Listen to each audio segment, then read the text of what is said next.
ისინი ხსნიან, რომ თითქოს ეს არის თავდაცვის საშუალებები, ანუ ჩვენ გვაინტერესებს ვისგან იცავდნენ თავს. თავშა თუ რამე ექსესი იქნება, როდესაც პოლიცია ამბობს, რომ დაიშალეთ, ისინი უნდა დაემორჩილონ და დაიშალონ. მაშინ ისმის კითხვა ბუნებრივად, მაშინ რა საჭიროა ეს გამცავი სათვალეები და რესპირატორების კომპლექტები.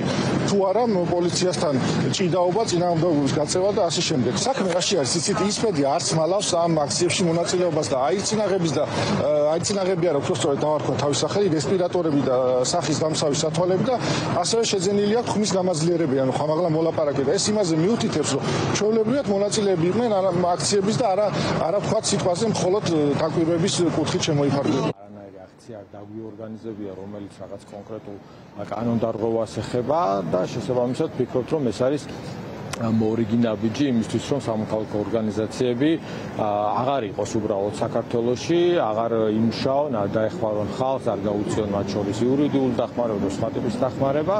სწორედ აი ამ მიზანს ემსახურება ეს გამოძიება და რაღაცნაირად უნდა გამართლდეს ის ნაბიჯი, რაც იყო დაყადაღება ჩვენი ანგარიშების და სამწუხაროდ წვალოს პროკურატურა იმას, რომ რაღაცნაირად რაღაცა გამოიყვანოს ამ საქმეში. ჩვენ მონიტორინგის მიზნით შევიწყდეთ მონიტორებისთვის, ან მონიტორები იქ აქციებზე რჩებიან, მათ შორის იმ დროს, როდესაც ხდება დაძაბულობა და დაპირისპირება და ისინი რო არ დაზიანებული იყვნენ, აი ზუსტად ისე დროს გვაქვს ნაყიდი, რომ წინა დღეს იყო ძალიან დიდი ძალადობის, ასე ვთქვათ, აქტები, პოლიციის მხრიდან გაზის გაშვება, ბევრი ადამიანი დაზიანდა და მოიწამა და ზუსტად იმ თარიღებში გვაქვს შემდეგ დღეს ნაყიდი ეს რესპირატორები და სათვალეები, რომ შემდეგ უკვე გაგრძელებული იყო ეს მონიტორინგი და უსაფრთხოდ ეგზნოთ იმ ადამიანებს თავი, ვინც ჩართული იყო ამ პროცესში.